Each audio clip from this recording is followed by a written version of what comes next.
बात कर रहे हैं हम हाइड्रोजन की।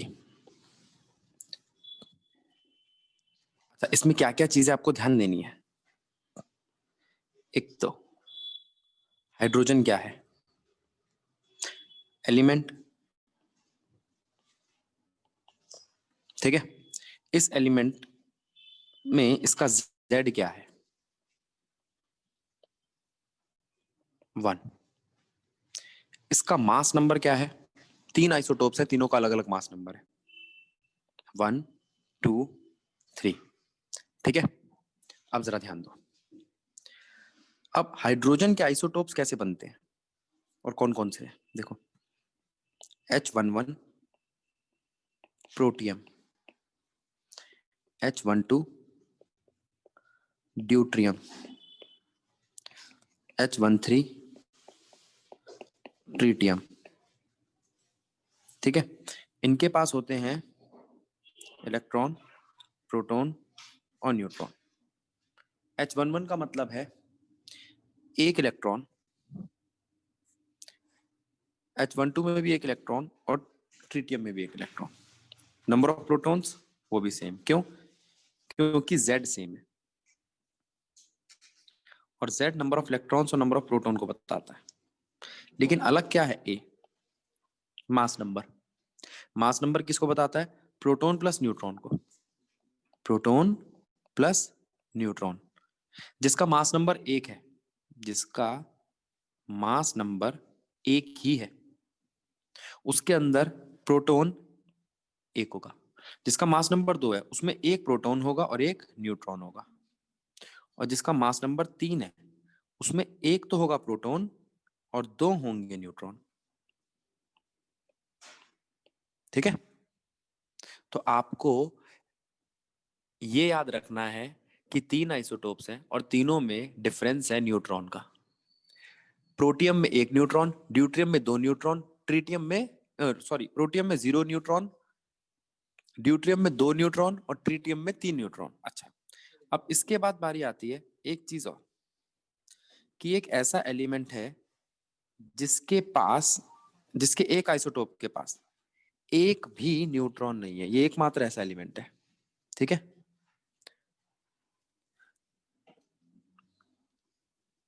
ठीक है, मतलब 3 बेसिक चीजों में से एक बेसिक चीज तो है ही नहीं इसके पास, न्यूट्रॉन, और उसका नाम क्या है, प्रोटियम। अच्छा, अब यहां पर नंबर ऑफ न्यूट्रॉन करते क्या है, नंबर ऑफ न्यूट्रॉन इंक्रीज करेंगे तो इनकी रिएक्टिविटी स्लो हो जाएगी, ठीक है। अब इसके बारे में हम आगे बात करेंगे। अब सबसे पहले क्या कहता है, हाइड्रोजन जो है सबसे ज्यादा अबंडेंट एलिमेंट है यूनिवर्स में, सबसे ज्यादा पाया जाने वाला एलिमेंट है, और अर्थ पे 3rd मोस्ट अबंडेंट एलिमेंट है। फिर वो कहता है hydrogen simplest atomic structure, hydrogen है simplest atomic structure among all the elements around us in nature. इसका जो एटॉमिक स्ट्रक्चर है सबसे आसान है, ठीक है। और ये किस फॉर्म में पाया जाता है, इसके एलोट्रॉपिक फॉर्म कौन है, इसकी गैस H2 फॉर्म। हाइड्रोजन किस फॉर्म में पाया जाता है, H2, याद रहेगा। आगे, अब समस्या ये है कि हाइड्रोजन को रखे कहां, क्यों, इसकी जो पोजीशन है पीरियोडिक टेबल में वो अभी तक फिक्स नहीं हुई है। क्यों, ऐसा क्यों भाई, हाइड्रोजन के साथ ऐसी क्या दिक्कत है कि उसकी पोजीशन अभी तक पीरियोडिक टेबल में फिक्स नहीं हुई है। तो पहला पॉइंट हमारा यही आता है, position of hydrogen in periodic table या मॉडर्न पीरियोडिक टेबल।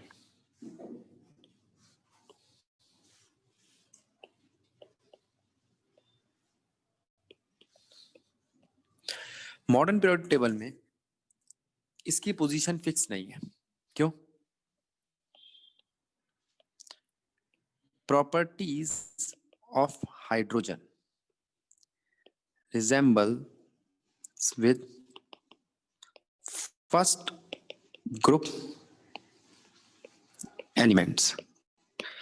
जो हाइड्रोजन की प्रॉपर्टी है वो पहले ग्रुप के एलिमेंट से कुछ मिलती जुलती है, ठीक है? क्या वो कौन सी प्रॉपर्टीज है? Like first group elements, hydrogen also show NS1 electronic configuration. पहले ग्रुप के एलिमेंट ना NS1 कॉन्फ़िगरेशन दिखाते हैं और ये भी 1s1 ही दिखाता है, ठीक है? इसकी इलेक्ट्रॉनिक कॉन्फ़िगरेशन क्या है? 1s1। इसका मतलब है पहले ग्रुप जैसा लगता है।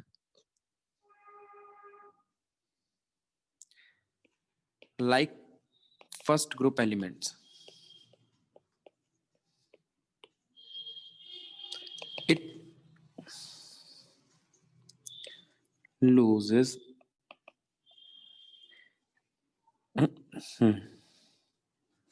या ये लूज तो नहीं करेगा, ये मत लिखो।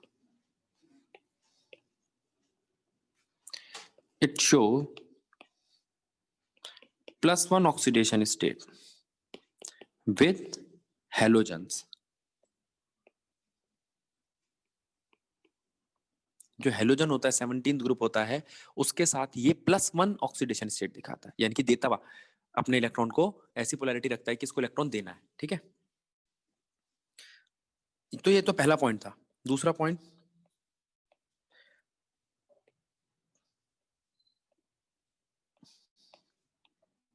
Properties of hydrogen resembles with group 17 elements. 17वें ग्रुप के एलिमेंट से भी इसकी प्रॉपर्टीज मिलती है। कौन कौन सी? Like 17th group elements, hydrogen also required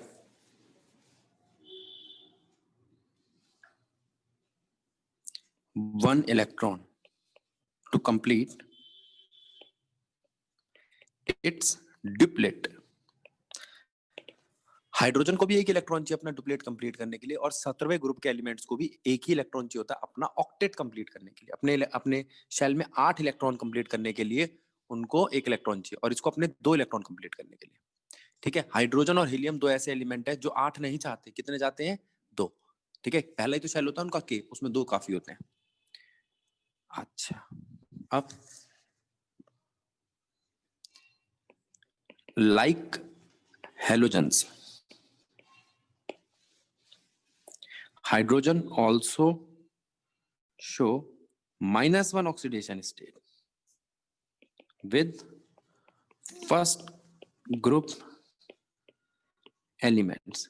अब जरा ध्यान देना, हेलोजन के साथ ये +1 दिखाता है, फर्स्ट ग्रुप के साथ ये -1 दिखाता है, यानी कि फर्स्ट ग्रुप के एलिमेंट से इलेक्ट्रॉन लेता है तब ये हेलोजन जैसा लगता है, और हेलोजन को इलेक्ट्रॉन देता है तब ये फर्स्ट ग्रुप जैसा लगता है। इसलिए तो फंसे हुए हैं कि भाई कौन सा एलिमेंट है। चलो, तुमने कहा भैया फर्स्ट और 17 दोनों में लगा देते हैं, तो एक और अलग बात है।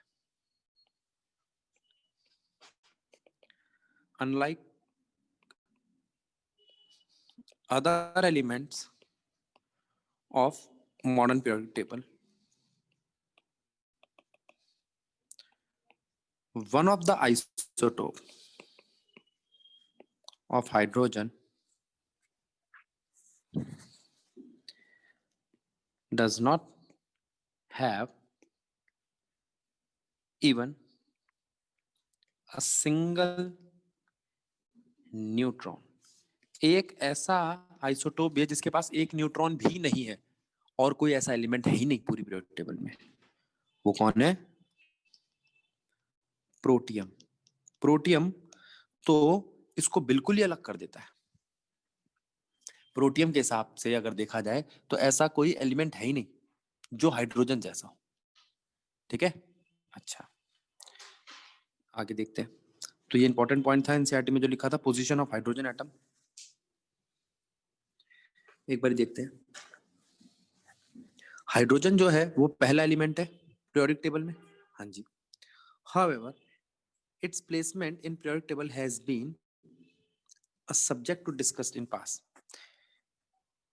As you know by now that the elements in the periodic table are arranged according to their electronic configuration. Hydrogen has electronic configuration 1s1, hydrogen की इलेक्ट्रॉनिक कॉन्फ़िगरेशन 1s1 है, जो लगता है एल्कली मेटल जैसा. On one hand, its electronic configuration is similar to the outer electronic configuration of alkali metal, which belongs to first group of periodic table. तो यहां से तो ये लग रहा है कि पहले ग्रुप का है. बाद में on other hand, like halogens, it is short by one electron to corresponding noble gas configuration. तो अपनी इलेक्ट्रॉनिक नोबल गैस कॉन्फ़िगरेशन पाने के लिए इसको कितने इलेक्ट्रॉन चाहिए? एक. मैंने ये बताया था हेलोजन की तरह इसको एक इलेक्ट्रॉन चाहिए. ठीक है. Hydrogen therefore has resembles to alkali metal which lose one electron to form unipositive ion as well as halogen which gain one electron. इसीलिए ये दोनों से रिजेंबल करता है. इसको एक इलेक्ट्रॉन लेना भी है और एक इलेक्ट्रॉन देना भी है. Like alkali metal, hydrogen form oxides, halide or sulfide. However, unlike alkali metal, it has a very high ionization enthalpy.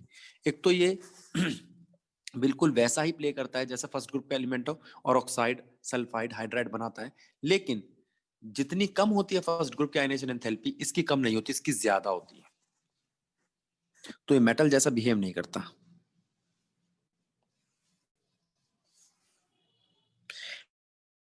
And does not possess metallic character. आया ना. और ये मेटल जैसा बिहेव नहीं करता.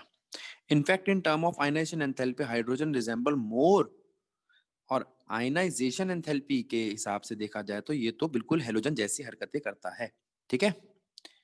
लिथियम की है 520, फ्लोरीन की है 1680 और हाइड्रोजन की है 1312. इसका मतलब ये हाइड्रोजन फ्लोरीन के आसपास ज्यादा लग रहा है as compare to lithium. Like halogens it form diatomic molecules. Halogen की तरह ये भी दो एटम वाले मॉलिक्यूल्स बनाता है, combined with element to form hydride and a large number of covalent compounds. However, in term of reactivity, it is very low as compared to halogen. अच्छा, reactivity के कंपैरिजन में देखिए तो ये हेलोजन से मिलता नहीं. तो कुछ प्रॉपर्टीज इसके हेलोजन से बहुत अच्छी मिलती है, कुछ प्रॉपर्टीज इसकी बहुत ज्यादा मिलती है फर्स्ट ग्रुप से. और अगर ये रिएक्टिविटी बात की जाए तो दोनों से नहीं मिल रही. फर्स्ट ग्रुप भी बहुत ज्यादा रिएक्टिव है, 17th ग्रुप भी बहुत ज्यादा रिएक्टिव है और ये तो कम रिएक्टिव है. तो हो गई गड़बड़. In spite of the fact that hydrogen to a certain extent resemble to both alkali metal and halogens, it differs from them as well. ठीक है. तो ये कुछ चीजों में उनसे अलग भी है. मैंने दो रीजन बता भी चुका हूं कि एक तो इसका आइसोटोप एक ऐसा आइसोटोप है जिसके पास एक भी न्यूट्रॉन नहीं और अब एक रिएक्टिविटी का पॉइंट आ गया. Now the pertinent question arise as where should it be placed in periodic table. अब जो दिमाग में क्वेश्चन आता है कि इसको रखे कहां, इसलिए हमने उठा के इसको टेबल से ऊपर रख दिया. इसकी पोजीशन मॉडर्न पीरियोडिक टेबल में नहीं है. आगे जाओगे एक गैलेक्सी पीरियोडिक टेबल आती है उसमें है. ठीक है.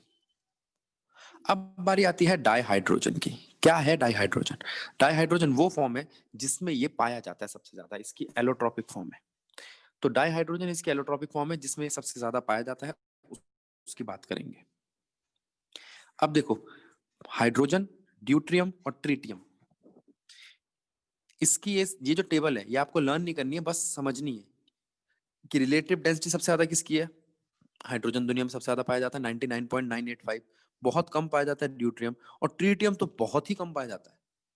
10 की पावर -15% कम. तो समझते हो 0.0000015 बार लगाओ फिर जाके एक आएगा. बहुत छोटी है, मतलब पाया ही नहीं जाता ट्रिटियम. ठीक है.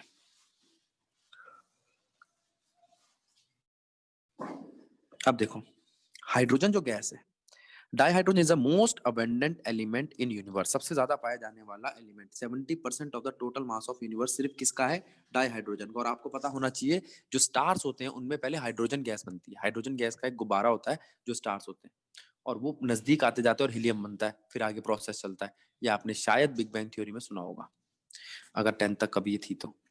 And it is a principal element in the solar atmosphere. और सोलर एटमॉस्फेयर में ये एक मेन एलिमेंट है. आगे the giant planets Jupiter and the Saturn consist mostly of the hydrogen. और जो बड़े बड़े प्लैनेट है हमारे जुपिटर ये सब वगैरह, इनमें ज्यादातर यही पाया जाता है. However due to its light nature it is much less abundant, काफी कम है ये इन अर्थ एटमॉस्फेयर। ये अर्थ के एटमॉस्फेयर में बहुत कम है क्योंकि इसका वजन बहुत कम होता है, हल्की गैस है ये। ठीक है। Of course in the combined form it constitute 15.4% of the earth crust। ये टर्म्स याद नहीं करनी है, एसएसटी नहीं पढ़ाना मैं आपको, और ओशन में भी हमारे, ठीक है। द कंबाइंड फॉर्म बेकार की बात है, आप खुद देख लेना बेटा इसको। आइसोटोप मैंने आपको बता दिया, प्रोटियम, ड्यूट्रियम, ट्रीटियम। प्रोटियम मतलब H11, ड्यूट्रियम मतलब H12 और ट्रीटियम मतलब H13।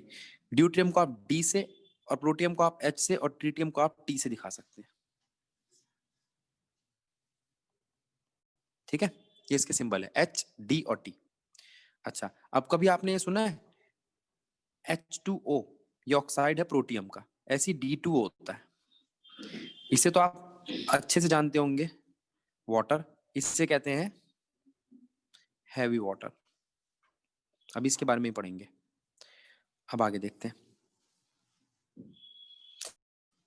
तो जो सिंबल है प्रोटियम, ड्यूट्रियम और ट्रीटियम का, वो है H, D और T रिस्पेक्टिवली। ठीक है, अब वो कहता है प्रोटियम, वो मैं बता चुका हूं आपको, इसके पास एक भी न्यूट्रॉन नहीं है वगैरह वगैरह। अब देखो, since the isotopes have same electronic configuration. क्यों? आइसोटोप की इलेक्ट्रॉनिक कॉन्फ़िगरेशन सेम होती है भाई, आइसोटोप का मतलब ही यही होता है,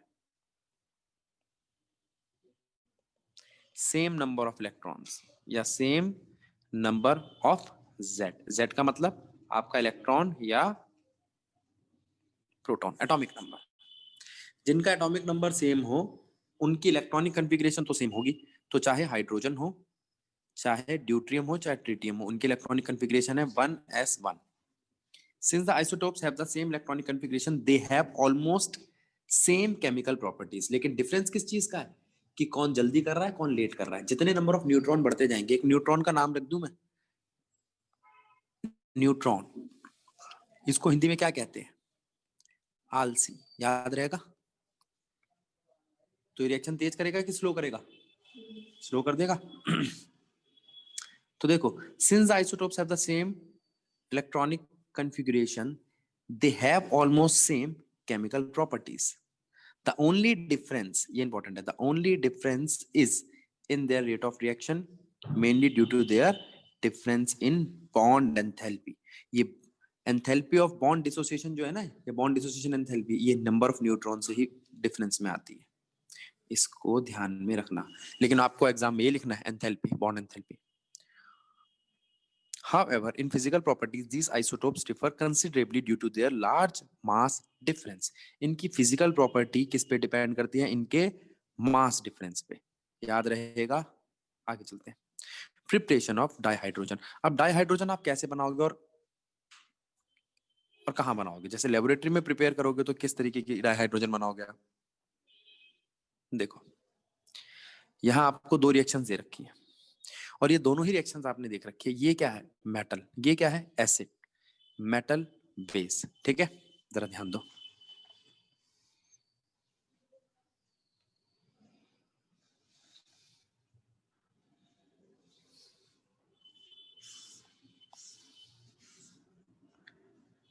प्रिपरेशन ऑफ डाइहाइड्रोजन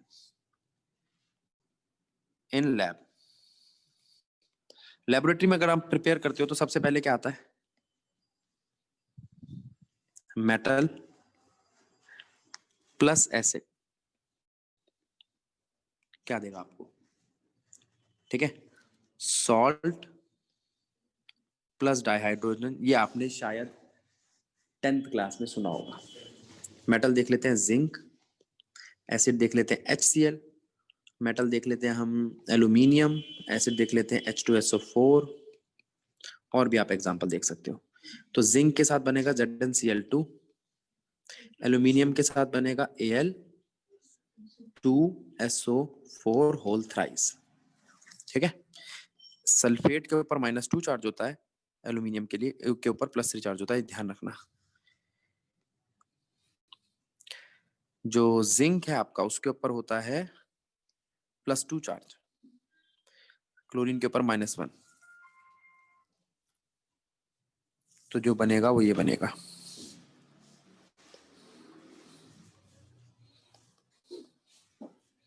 और जो नीचे बनेगा वो क्या बनेगा? 3H2। ठीक है, ये 2 पॉइंट समझ में आ गए? ठीक है, अब बी पार्ट, मेटल को एसिड के साथ कराओ या नॉन मेटल को बेस के साथ। मेटल को बेस के साथ करा दो तो भी आएगा।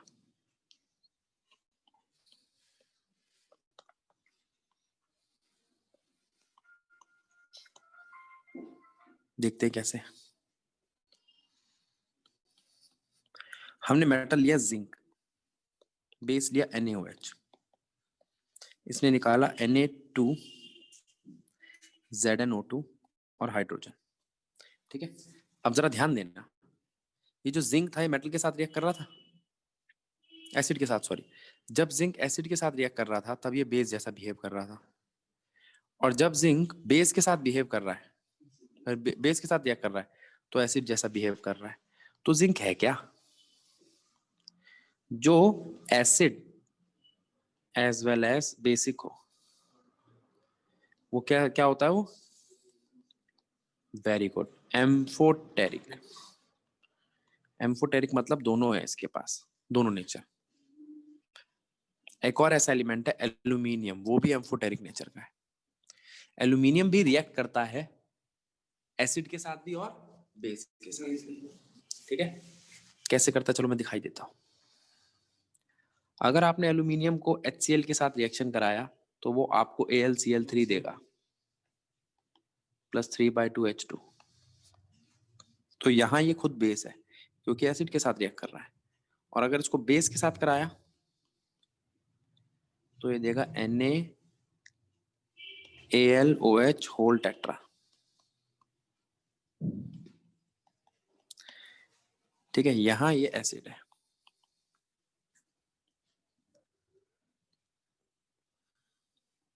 बैलेंस नहीं कर रहा मैं, H2 निकलेंगे कुछ, देख लेना कितने। ठीक, नोट में डाल लो इसको।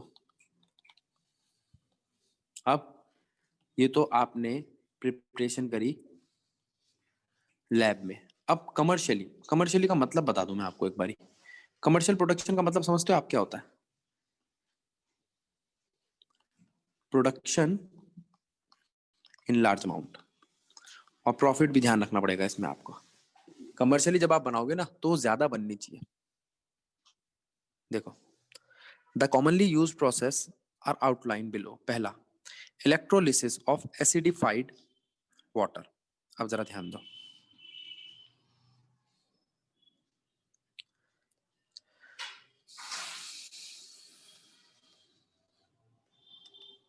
अगर आपको कमर्शियली बनाना है तो आप क्या करोगे? इलेक्ट्रोलिसिस करोगे। पहले इलेक्ट्रोलिसिस का मतलब समझ ले। लिसिस का मतलब तो ब्रेक होता है, किसकी मदद से? ठीक है, किसको तोड़ रहे हैं? H2O को। कैसा H2O?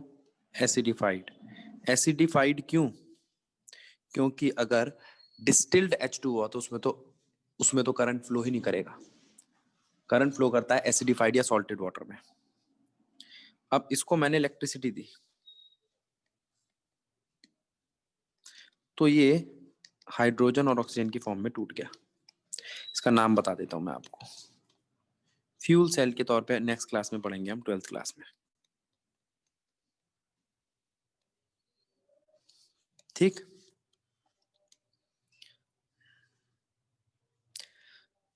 आगे चलते हैं।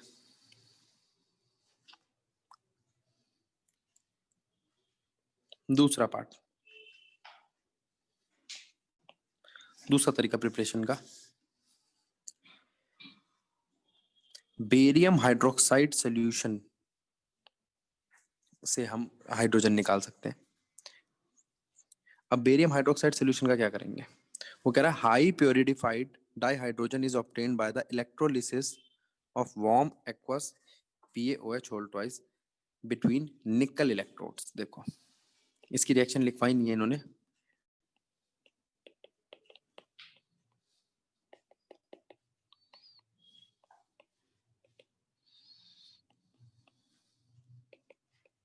ये है इसकी रिएक्शन, बेरियम का ऑक्साइड बाहर, हाइड्रोजन बाहर और आधा O2 बाहर।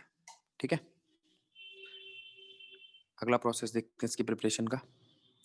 It is obtained as by product of manufacturing of sodium hydroxide. ये भी आपने 10th क्लास में देखा है, manufacturing of sodium hydroxide. Sodium hydroxide का वहां पे नाम क्या था?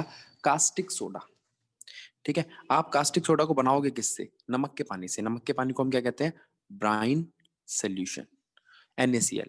ठीक है, NaCl का पानी के साथ सोल्यूशन। तो देखो होगा क्या यहाँ पे,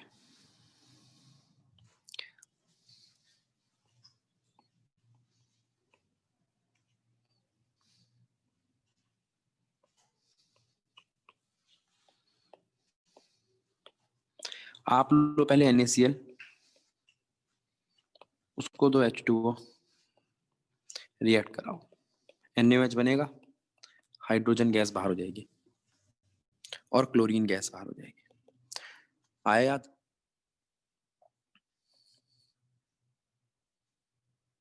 ठीक है इसको 2 से मल्टीप्लाई कर लो, इसको भी 2 से मल्टीप्लाई कर लो बैलेंसिंग के लिए। याद रखा करो पानी ना हमेशा H आयन और OH आयन छोड़ता है। OH आयन गया सोडियम के पास और NaOH बन गया। हाँ, H2 के आगे 2 नहीं आएगा, 2 H आयन मिलकर H2 बन गए, 2 क्लोरीन Cl2 बन गए। ठीक है, और जो चाहिए था वो मिल गया हमें। क्या चाहिए था हमें? H2 की प्रिपरेशन हो गई। ठीक है, अब वो कह रहा है ऐसा होता कब है? जब यहाँ पर हम करते हैं इलेक्ट्रोलिसिस। तो एनसीईआरटी ने यहाँ पर इलेक्ट्रोलिसिस के लिए रिएक्शन करके दिखाई है। यहाँ पर पहले NaCl टूटता है, Na+Cl- में टूटता है। अब जरा ध्यान देना, 2 NaCl है तो 2 Na+ और 2 Cl- में टूटेगा। तो जो 2 Cl- है ना, वो Cl2 और 2 इलेक्ट्रॉन्स छोड़ेंगे, Cl2 और 2 इलेक्ट्रॉन्स लूज करेंगे। ठीक है, ये इलेक्ट्रॉन जो लूज करता है वो क्या होता है? Anode half. जो नेगेटिव होगा वही तो इलेक्ट्रॉन छोड़ेगा, एनोड नेगेटिव होता है। अब कैथोड हाफ पे क्या होगा? कैथोड हाफ पे हाइड्रोजन लिए जाएंगे। अब हाइड्रोजन इलेक्ट्रॉन लेंगे, हाइड्रोजन का आएंगे कहां से? दूसरी रिएक्शन लिखता हूं। अभी तो NaCl टूटा है, अब पानी तोड़ते हैं। पानी टूटेगा 2 H आयन और एक O- आयन में, या आप इसको ऐसे तोड़ लो, H आयन और OH आयन में।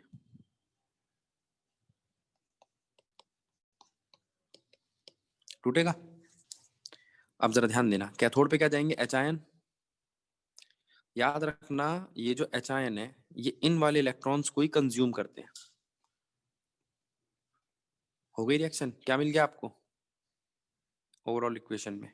इलेक्ट्रॉन तो इक्वेट हो गए, और जब मैंने रेडॉक्स कराया था तब बताया भी था इलेक्ट्रॉन तो खत्म हो जाने चाहिए। तो 2 Cl- और 2 H+ ने आपको दे दिया Cl2H2, लेकिन Na+ बच गया था नीचे और OH- भी। क्या बनाएगा?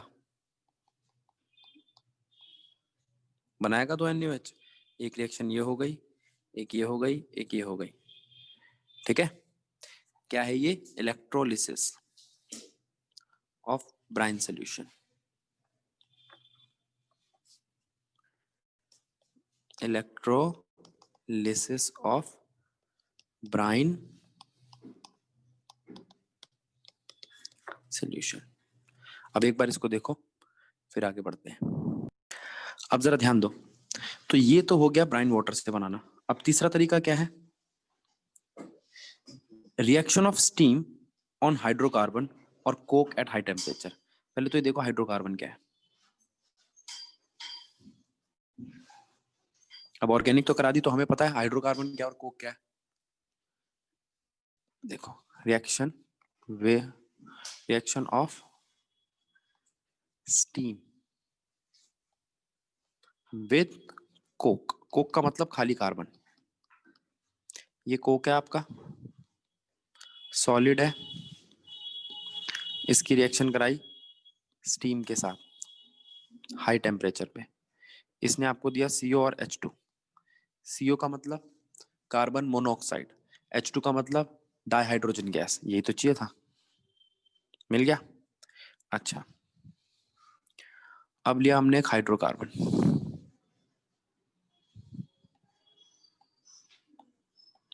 Reaction of steam with hydrocarbon. अब जरा ध्यान दो, हाइड्रोकार्बन क्या है आपका? एल्केन, एल्कीन, एल्काइन, है ना? क्या ये हाइड्रोकार्बन है? ये आपका स्टीम है, कार्बन मोनोऑक्साइड और H2 हाई टेम्परेचर पे, जैसे 1227 केल्विन, अलग अलग टेम्परेचर है, ठीक है, तकरीबन इतना केल्विन, ठीक है। फिर भी एक बार एनसीईआरटी में चेक कर लेंगे उसने क्या दे रखा है। तो ये क्या है? रिएक्शन ऑफ स्टीम विद, ये स्टीम क्यों है? गैस है ना, विद हाइड्रोकार्बन यानी कि मीथेन, ठीक। अब मीथेन, इथेन, प्रोपेन कुछ भी हो सकती है यहाँ पे, लंबी चेन, ठीक है। और उसके साथ रिएक्शन करके CO निकलेगा और हाइड्रोजन गैस निकलेगी, ठीक है। अब देखेंगे इनको हम कहते हैं क्या, इसको सिन गैस क्यों कहते हैं, वाटर गैस क्यों कहते हैं, शिफ्ट गैस रिएक्शन किसे कहते हैं। अब देखना एनसीईआरटी क्या बातें करेंगे, बड़ा इंपॉर्टेंट पॉइंट है, पहले बता रहा हूं मैं यहाँ पे, ये पूरा पैराग्राफ इंपॉर्टेंट है, इसमें से क्वेश्चन आते हैं। देखो, पहले तो इसने एक हाइड्रोकार्बन लिया, उसको पानी के साथ रिएक्शन कराया, कार्बन मोनोऑक्साइड और हाइड्रोजन निकाली, ठीक है, एक फॉर्मूला बना लिया इसने, जैसे CH4 को कराया। अब वो कहता है the mixture of CO and H2 is called water gas. तो CO और H2 के मिक्सचर को हम क्या कहते हैं? Water gas. तो पता चल गया वाटर गैस क्या है, ये दोनों है वाटर गैस। कोई दिक्कत? बोलो। अच्छा, as this mixture of CO and H2 is used for synthesis of methanol and a number of hydrocarbons, it is also known as syngas या synthesis gas, ठीक है। तो वो कह रहा है ये है ना, ये गैस जो है, ये मिथेनॉल को और काफी सारे हाइड्रोकार्बन्स को सिंथेसाइज करने के लिए यूज की जाती है, इसीलिए इसको हम क्या कहते हैं? Syn gas. तो सिन गैस किसका नाम है? वो भी इसी का नाम है, हाँ, याद रहेगा। सिन गैस क्यों बोलते हैं? क्योंकि ये यूज की जाती है मिथेनॉल या हाइड्रोकार्बन्स को सिंथेसाइज करने के लिए। Nowadays syn gas is produce from sewage, और ये आजकल कहां से प्रोड्यूस की जाती है? सीवेज से, ठीक है, नालों से। सॉडस्ट, स्क्रैप वुड, न्यूज़पेपर, उनसे भी सिन गैस प्रोड्यूस की जा सकती है, ठीक है। सिन गैस को हम फ्यूल के तौर पे यूज कर सकते हैं, जल्दी बर्न होती है। The process of producing syn gas from coal is known as coal gasification. जो मैंने अभी आपको बताया था ना, सी को रिएक्शन कराओ पानी के साथ, तो ये आपकी कहलाती है कोल गैसिफिकेशन। कोल यानी कि कोयला, गैसिफिकेशन मतलब उसको गैस में कन्वर्ट करना। क्यों? क्योंकि कोला जो है उसका, उसकी जो वो है कंबस्शन है वो कमजोर है, ये आपने 10th क्लास में पढ़ी होगी, सिर्फ 17 to 20 किलो कैलोरी पर ग्राम, है ना। और अगर पेट्रोल की देखें तो वो 48 to 50 होती है। तो वैसे ही कोल गैसिफिकेशन करने पर जो उसकी गैस बन जाती है, उसका जो वो एक अच्छा फ्यूल माना जाता है एज कम्पेयर टू कोयला, ठीक है। हम जो फ्यूल होता है ना, फ्यूल की गुडनेस इस पे देखते हैं कि कितना कंबस्ट करने पर कितना डस्ट छोड़ रहा है, कितना पोल्यूशन कर रहा है, और वो कितनी हीट दे रहा है। 100 ग्राम लाते हो, एक हीट देता 17, 100 ग्राम लाते हो एक हीट देता 50, और 100 ग्राम लाते हो और हीट देता 200, तो 200 वाला अच्छा हुआ, ठीक है। कैलोरीफिक वैल्यू याद आया? कैलोरी का मतलब एनर्जी, कैलोरीफिक वैल्यू मतलब एनर्जी की वैल्यू। तो वो कह रहा है कोल गैसिफिकेशन में हम क्या करते हैं, हम लेते हैं कोयला और उसको रिएक्ट कराते हैं स्टीम के साथ, और वो आपको CO और H2 देता है, इसे कोल गैसिफिकेशन कहते हैं। यहाँ 3 चीजें पढ़ी हमने, कोल गैसिफिकेशन, सिन गैस और वाटर गैस। तीनों के बारे में क्वेश्चन आया था, 1 मार्कर में आ जाता है, what is coal gas, what is syn gas, what is coal gasification. आगे, the production of dihydrogen can be increased by reacting carbon monoxide to syngas। और इस प्रोडक्शन को आप बढ़ा सकते हो, और जब आप रिएक्ट कराते हो कार्बन मोनोऑक्साइड को, जो यहाँ पे कार्बन मोनोऑक्साइड बनी थी ना, इसको भी अगर आप पानी के साथ रिएक्शन कराते हो तो ये और H2 में कन्वर्ट होके मिलेगी। बड़ी इंपॉर्टेंट रिएक्शन है अभी, CO plus H2O eight 673 kelvin.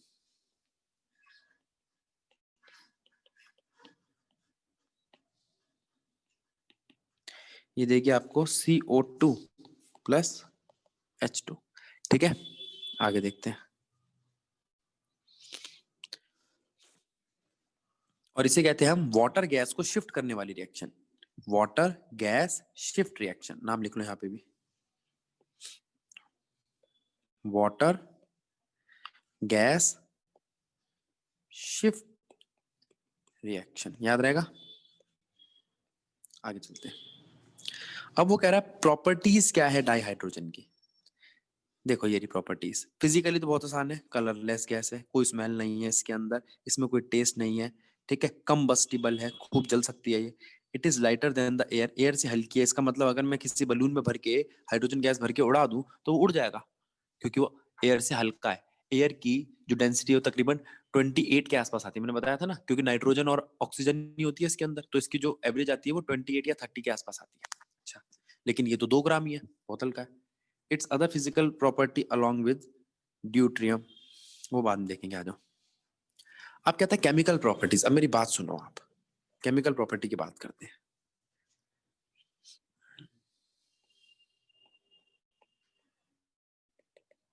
Chemical property of dihydrogen, अब जरा समझना इस बात को।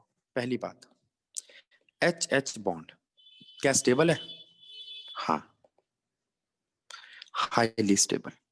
टूटेगा नहीं। एच बॉन्ड बहुत ज्यादा स्टेबल है, very high bond dissociation enthalpy. अब आप कहोगे ऐसा क्यों, क्यों नहीं टूटेगा? चलो देखते हैं। और 2-4 मॉलिक्यूल्स देखते हैं जो डायटोमिक गैस बनाते हैं। मैंने लिया छोटा नाइट्रोजन, छोटा साइज है और ट्रिपल बॉन्ड बना रहा है। क्या है? P pi bonding. P pi bonding बहुत स्टेबल होती है, ठीक है। फिर लिया ऑक्सीजन, ये भी डबल बॉन्ड बना रहा है भाई। हाँ, ये भी पी पाई बॉन्डिंग बनाता है। पी पाई बॉन्डिंग स्टेबल होती है, कोई दिक्कत नहीं है। फिर लिया फ्लोरीन, ये सिंगल बॉन्ड बना रहा है। अब मुझे एक बात बताओ, किसके पास कितने लोन पेयर है? नाइट्रोजन के पास 1 लोन पेयर, ऑक्सीजन के पास 2 लोन पेयर और फ्लोरीन के पास तो 3 लोन पेयर। लोन पेयर का मतलब क्या है? बिल्कुल सही, लोन पेयर का नाम क्या है? नल्ला, जिसे कोई काम धंधा नहीं है, खाली आदमी है, चैन से जीने नहीं देगा। किन को? ये बॉन्ड पेयर को परेशान करेगा, तोड़ देगा उसको। तोड़ देगा कि नहीं तोड़ देगा? जीने तो देगा नहीं उसको, तो उसको तोड़ेगा, डिस्टर्ब करेगा। तो सबसे ज्यादा, या सबसे ज्यादा इन तीनों में से ताकतवर कौन है? N2, उसके बाद O2, उसके बाद F2। तो ये स्टेबिलिटी का ऑर्डर है, ठीक है। फिर मैंने आपसे पूछा इसको देखना भैया, ये क्या है? तो तुम कहोगे भैया इस पे तो एक भी लोन पेयर नहीं है, 0 लोन पेयर, तो ये ज्यादा स्टेबल होगा। हाँ, अच्छा, पाई बॉन्ड भी नहीं है, सारे के सारे सिग्मा बॉन्ड है। सारे के सारे क्या एक ही सिग्मा बॉन्ड है? एक सिग्मा बॉन्ड, सिंगल बॉन्ड, ठीक है, जो स्टेबिलिटी बढ़ाता है। दूसरा, एक भी लोन पेयर नहीं जो उसको डिस्टर्ब करे, तो ये तो सबसे ज्यादा स्टेबल हो गया। हाँ, अब देखो कितना स्टेबल है। अब इसके बाद नंबर आता है नाइट्रोजन का, और उसके बाद नंबर आता है ऑक्सीजन का, और सबसे आखिरी में नंबर आता है फ्लोरीन का। और मैं आपको पहले बता दूं, फ्लोरीन बहुत ज्यादा अनस्टेबल है। 12th क्लास में पढ़ोगे आप, जब हेलोजन के बारे में हम पढ़ेंगे। तो टूटने वाला तो है नहीं। अब कोई आपसे पूछे कि क्या हाइड्रोजन आसानी से टूटता है? नहीं। 2000 केल्विन पे जाके थोड़ा सा टूटता है, और 5000 केल्विन पे जाके, मतलब बहुत हाई टेम्परेचर पे जाके टूटता है। तो इसका मतलब इसे तोड़ने के लिए पहले ही बहुत हाई टेम्परेचर चाहिए। तो हाइड्रोजन तोड़ना आसान नहीं है। इसका मतलब हाइड्रोजन नॉन रिएक्टिव है? बिल्कुल भी नहीं, ऑक्साइड बनाता है। अब हाइड्रोजन की एक और खास बात देखो, रिएक्टिविटी ऑफ हाइड्रोजन इन बातों से समझ आएगी। पहला, hydrogen gain electron, electron gain कर सकता है। Hydrogen loose electron, hydrogen can gain electron, can lose electron, hydrogen can share electron. बचा क्या? ये कह रहा है मैं इलेक्ट्रॉन ले सकता हूं, दे सकता हूं, बांट सकता हूं, सब कुछ तो कर लिया। इसका मतलब बहुत रिएक्टिव है। किसी को नहीं छोड़ेगा, मेटल के साथ लेकर उसके साथ बॉन्ड बना लेगा, और नॉन मेटल को दे के उसके साथ बॉन्ड बना लेगा, और जो बीच के होंगे मेटलॉइड्स या जैसे कार्बन है उनके साथ शेयर करके बॉन्ड बना लेगा। बॉन्ड सबके साथ बनाएगा। बॉन्ड डिसोसिएट करना मुश्किल है, लेकिन ये बॉन्ड बनाता है, ठीक है। और बनाता क्या है इन सब के बाद, ये क्या बनाता है, हाइड्राइड्स, हाइड्रोजन पूरी पीरियोडिक टेबल के साथ रिएक्ट करता है, एक्सेप्ट किसके साथ नहीं करता, 18th ग्रुप। मैंने बताया आपको कई बार, ये किसी के साथ रिएक्ट नहीं करते, ये अंबानीज है, छोटे मोटे लोगों से बात ही नहीं करते, ठीक है। ये स्टेबल है, अल्ट्रा स्टेबल है, ठीक है। कितने स्टेबल है, बहुत ज्यादा।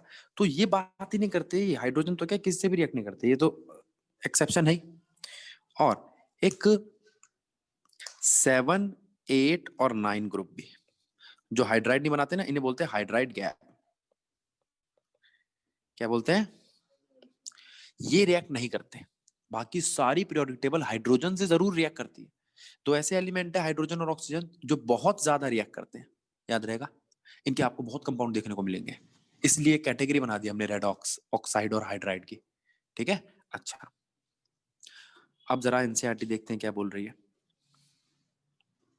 The chemical behaviour of hydrogen is determined to a large extent by bond dissociation enthalpy। मेरी बात सुनेंगे दोबारा से, ये किससे डिटरमाइन किया जाता है, बॉन्ड डिसोसिएशन एंथैल्पी। आ जाओ, अब इसका ये पॉइंट ध्यान देना।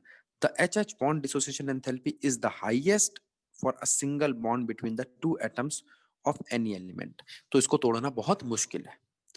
What inference would you drawn from this fact?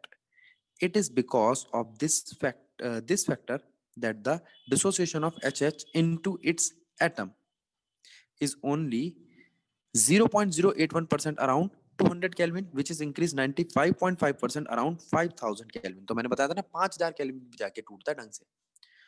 Also, it is relatively inert at room temperature। ये रिएक्ट नहीं करता रूम टेम्परेचर पे due to high bond dissociation enthalpy, H H bond enthalpy. तो अगर कभी क्वेश्चन आए कि हाइड्रोजन क्यों इतना स्टेबल है हाइड्रोजन गैस, तो आप बोलोगे due to high bond dissociation enthalpy. और दूसरा क्वेश्चन अगर ये आए कि इतना रिएक्टिव क्यों है, तो क्या बोलोगे, नीचे आ गया। Thus, the atomic hydrogen is produced at high temperature in a electric arc under the ultraviolet radiation। तो ये पॉइंट भी आपको याद रखना है। ये जो आपके आजकल 1 मार्कर आ रहे हैं ना, वहां आ सकता है। Since its orbital is incomplete, जैसे कि इसका ऑर्बिटल इनकम्प्लीट है, इसकी 1s1 इलेक्ट्रॉनिक कन्फिगरेशन है, it does combine with almost all elements। आ गया। अब it accomplish reaction by loss of electron, gain of electron and sharing of electron. जो loss करेगा, गेन करेगा, शेयर करेगा, इसका मतलब सबके साथ रिएक्ट करेगा। तो ये है इसकी रिएक्टिविटी का रीजन, और वो था उसकी स्टेबिलिटी का रीजन। ये क्वेश्चन पे डिपेंड करता है। तो जब भी पूछे आपसे रिएक्टिविटी ऑफ हाइड्रोजन, तो आप ये बताओगे, और स्टेबिलिटी ऑफ हाइड्रोजन तो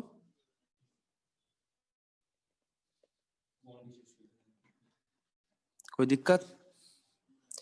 चलो, अब ये किस किस से रिएक्शन करता है, ये हेलोजन से करता है, ऑक्सीजन से करता है, मेटल से करता है, सबसे करता है। इनको मैं हाइड्राइड की फॉर्म में बताऊंगा आपको। देखो टॉपिक देखो, हाइड्राइड कितने हैं हाइड्राइड, आ जाओ। सलाइन हाइड्राइड,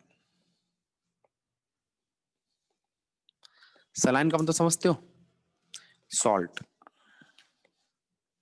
दूसरा नाम आयनिक हाइड्राइड। आयनिक का मतलब एक तो कोवलेंट जो शेयर करते हैं, आयनिक जो इलेक्ट्रॉन ले आते हैं।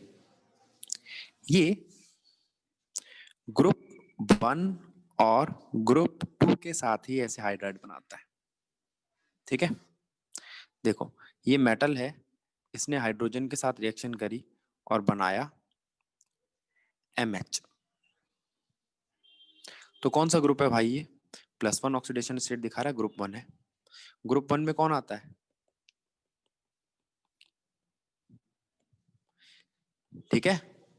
और अगर ये मेटल 2 होता तो, ग्रुप 2 होता तो ये बनाता MH2, तभी होता ग्रुप 2।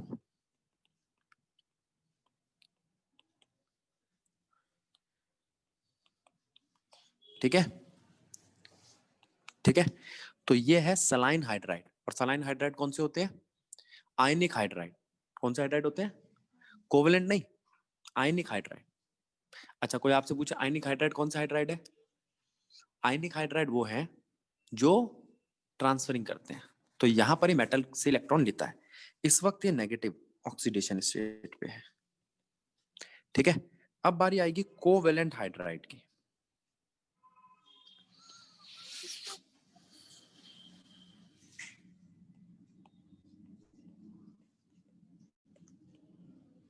कोवेलेंट हाइड्राइड्स कौन से हैं? जहां शेयरिंग होती है। ठीक है, इसको हम करेंगे नेक्स्ट क्लास। देखो, कोवेलेंट हाइड्राइड होते क्या है? कोवेलेंट का मतलब क्या है? शेयरिंग। अब आप जरा ध्यान देना कौन कौन शेयरिंग करेंगे। एक है ग्रुप 13। ठीक है, ग्रुप 13 में क्या क्या आता है बेटा? ग्रुप 13 में आता है आपका बोरोन, एल्यूमिनियम, इंडियम और थेलियम। इनमें से कोई भी एलिमेंट है वो अगर H2 के साथ रिएक्ट करेगा तो EH3 हाइड्राइड बनाएगा। अब जरा ध्यान देना, ये कैसा हाइड्राइड है? Electron deficient. क्यों? क्योंकि इलेक्ट्रॉन एफिशिएंट होने के पास होने के लिए 8 इलेक्ट्रॉन होने चाहिए उसके पास, इलेक्ट्रॉन प्रिसाइज होने के लिए। इसके पास 8 से कम है, 6 है। मैं शेप बना के दिखाता हूं।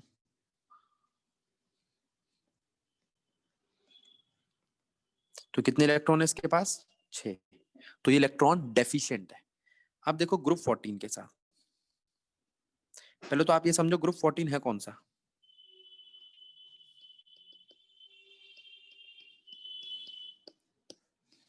और इसमें जो एलिमेंट है वो जब H2 के साथ रिएक्ट करता है तो बनाता है EH4। और आपने इसके कई एग्जांपल देखे, जिसमें से एक है मीथेन, CH4, सिलिकॉन, SiH4। तो वो जो EH4 बना रहा है ना, ये वो क्या है? Electron precise. और इसका स्ट्रक्चर कैसा है? टेट्राहेड्रल।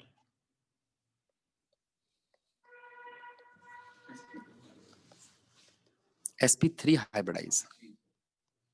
ठीक है। इसके बाद बारी आती है 15th ग्रुप की। 15th ग्रुप के साथ कैसा कंपाउंड बनाता है?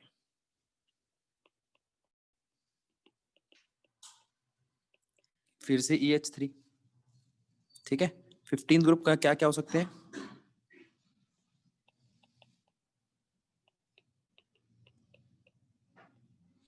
लेकिन इस बार इसके पास कितने इलेक्ट्रॉन है? 5 इलेक्ट्रॉन का मतलब 3 के साथ तो बॉन्ड बनाया और एक लोन पेयर। लोन पेयर का मतलब इलेक्ट्रॉन फालतू है, तो इलेक्ट्रॉन एफिशिएंट। कैसा? ऐसा। 15th ग्रुप इलेक्ट्रॉन एफिशिएंट है, याद रहेगा। 16th ग्रुप भी इलेक्ट्रॉन एफिशिएंट है।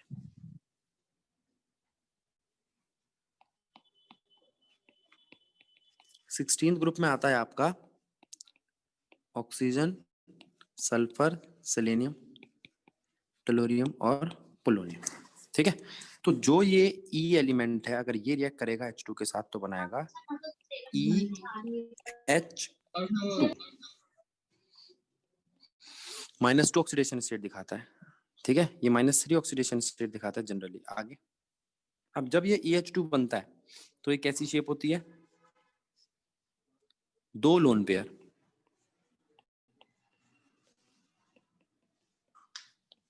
और 2 हाइड्राइड। ठीक है, हाइड्रोजन के साथ बॉन्ड। ठीक है, 2 बॉन्ड पेयर 2 लोन पेयर। क्या है ये? बैंड शेप है, sp3 हाइब्रिडाइजेशन है। इससे पीछे वाला ये कैसा था? Trigonal pyramidal. क्या बोल रहा हूँ मैं? हाँ, ट्राइगोनल पिरामिडल। ट्राइगोनल एक लोन पेयर के साथ sp3 हाइब्रिडाइजेशन। ठीक है, इसके बाद बारी आती है 17th ग्रुप, और 17th ग्रुप में आते हैं हेलोजेंस।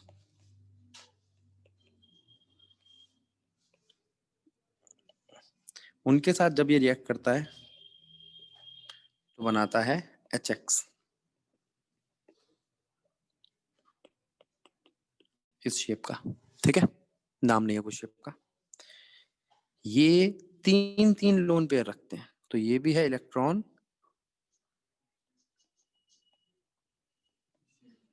और ये भी थे इलेक्ट्रॉन।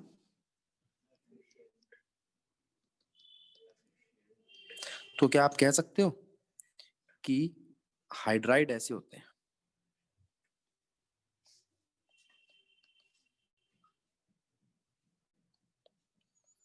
ग्रुप 1 और 2 आयनिक, सलाइन।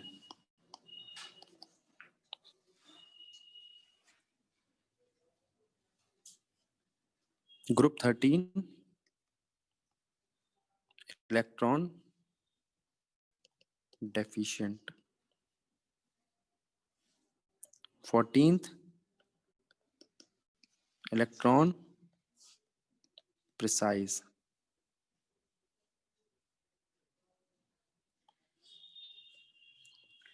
15th 16th और 17th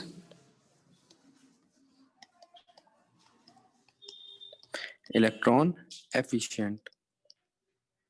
ठीक है, लोन पेयर वाले कह सकते हो आप इनको।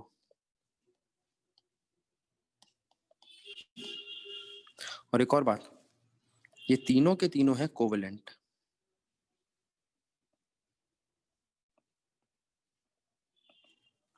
ठीक, तो यहां पर आपका हाइड्राइड